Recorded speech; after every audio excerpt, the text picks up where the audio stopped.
ने हवालों के पक्ष में हुआ, प्रस्ताव स्वीकृत हुआ।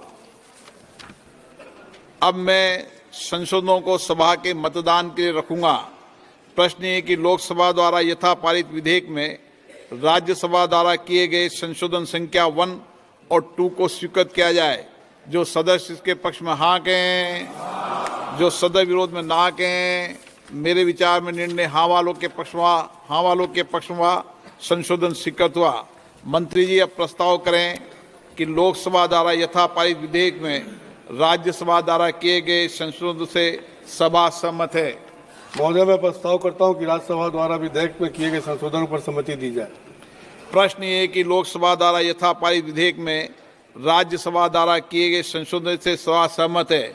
जो सदस्य इसके पक्ष में हाँ कहें, जो सदस्य विरोध में ना कहें। मेरे विचार में निर्णय हाँ वालों के पक्ष में हुआ, प्रस्ताव स्वीकृत हुआ। लोकसभा द्वारा यथा पारित बैंककारी विधियां संशोधन विधेयक 2024 में राज्यसभा द्वारा किए गए संशोधन सभा सहमत हुई। आइटम नंबर 12 और 13 को एक साथ सभा में लिया जा रहा है। वक्फ संशोधन विधेयक 2025 संयुक्त समिति द्वारा यथा प्रतिवेदित और मुसलमान वक्फ निरसन विधेयक 2024। माननीय मंत्री किरण रिजिजू जी।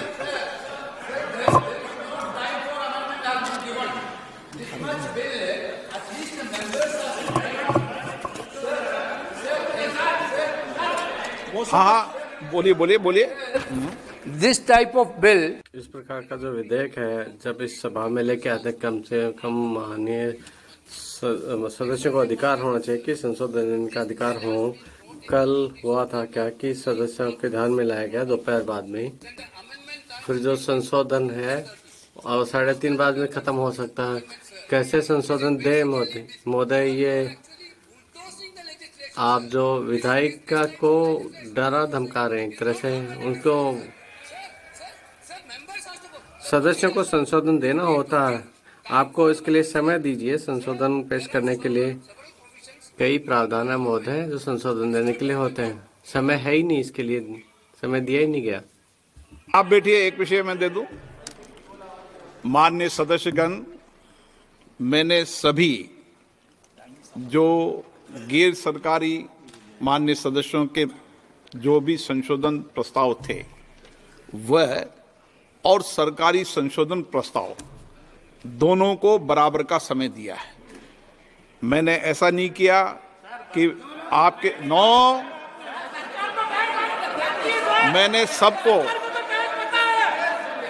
मैंने जितना भी समय गैर सरकारी संशोधन को दिया है उतना ही समय सरकारी संशोधनों को दिया है।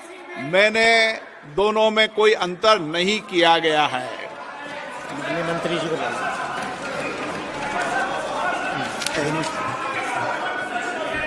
हाँ, एक मिनट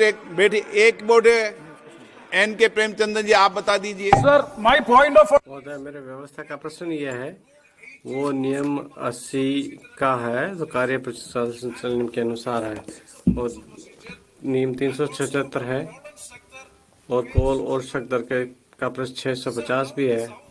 अब ये सभा वो एक विधेयक पर चर्चा कर रही है, वक्फ संशोधन अधिनियम 2025, जैसा कि संयुक्त समिति द्वारा यथा प्रस्तावित है। हम मूल विधेयक पर चर्चा नहीं कर रहे हैं, ये संयुक्त समिति द्वारा यथा प्रस्तावित पर चर्चा करते हैं। अध्यक्ष महोदय, सीधा मेरा प्रश्न है कि संयुक्त संसदीय समिति के पास ये अधिकार है कि वो नए प्रावधान इस विधेयक में जोड़ सकते।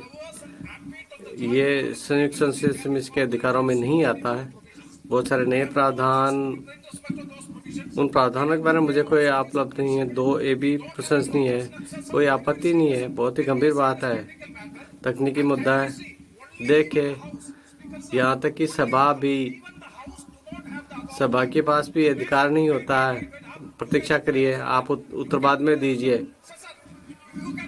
आप मेरे बाद में उत्तर दे सकते हैं। यहाँ तक कि जो संसदीय लोकसभा है उसके पास भी ये अधिकार नहीं है कि नए प्रावधान जोड़ दे जबकि आप नियम 81 को सस्पेंड नहीं कर देते। नियम 81 क्या कहता है? वो ये कहता है कि निम्नलिखित जो शर्तें हैं किसी भी संशोधन के लिए निर्धारित होते हैं। कोई भी संशोधन विधेयक के अनुसार होना चाहिए जिससे संबंधित बहुत सारे प्रावधान हैं नए मसौदा विधेयक में, और अन्य प्रावधान भी इसमें किए गए हैं जो इस प्रकार नहीं आते अधिकार में। यहाँ तक कि इस अधिकार को भी शक्ति में जब तक मैं आपसे पूरी तरह सहमत हूँ, मंत्री के पास अधिकार होते हैं, वो संशोधन पेश कर सकते हैं और वो संयुक्त संसदीय समिति भी सिफारिश कर सकते हैं, लेकिन नए प्रावधानों को नए प्रस्तावों के अनुसार नहीं आ सकते जिसके प्रकाश अधिकार नहीं। मैं कोच शब्द का उदाहरण देता हूँ।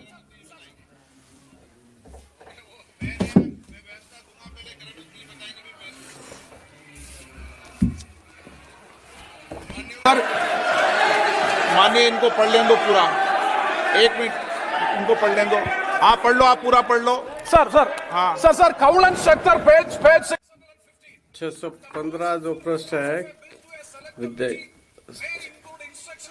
इसमें नियम से संबंधित हैं और उनके अनुसार जो विधेयक से संबंधित नहीं है।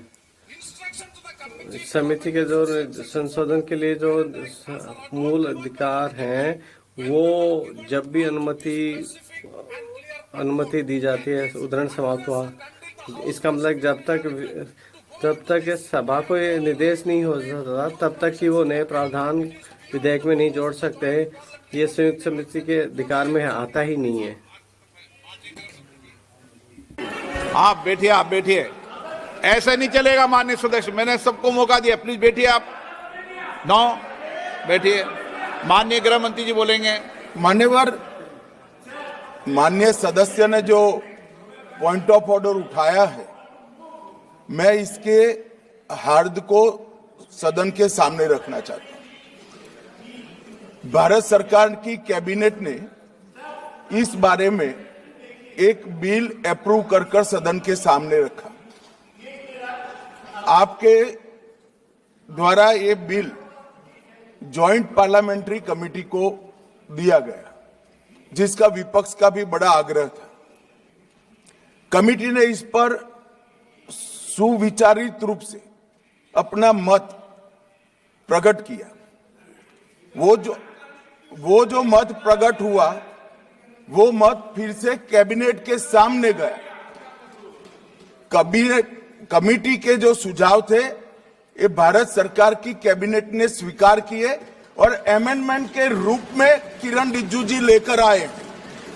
ये तभी होता है जब ये ऑफिशियल अमेंडमेंट कैबिनेट की अनुमोदन के बगैर आता है। मान्यवर, मैं नहीं मानता इसमें कोई पॉइंट ऑफ ऑर्डर है और आपका ही आग्रह था कि कमेटी ज्वाइंट पार्लियामेंट्री कमेटी बने। अगर कमेटी ने कोई बदलाव ही नहीं करने हैं तो ये कांग्रेस जैसी कमेटियां नहीं, हमारी लोकतांत्रिक कमेटी है मान्यवर, जो दिमाग चलाती है। कांग्रेस के जमाने में कमेटियां होती थी जो थप्पा लगाती थी। हमारी कमेटी चर्चा करती है, चर्चा के आधार पर विचार करती है और परिवर्तन करती है। अगर परिवर्तन को स्वीकार ही नहीं करना है तो कमेटी काहे को लिए है भाई?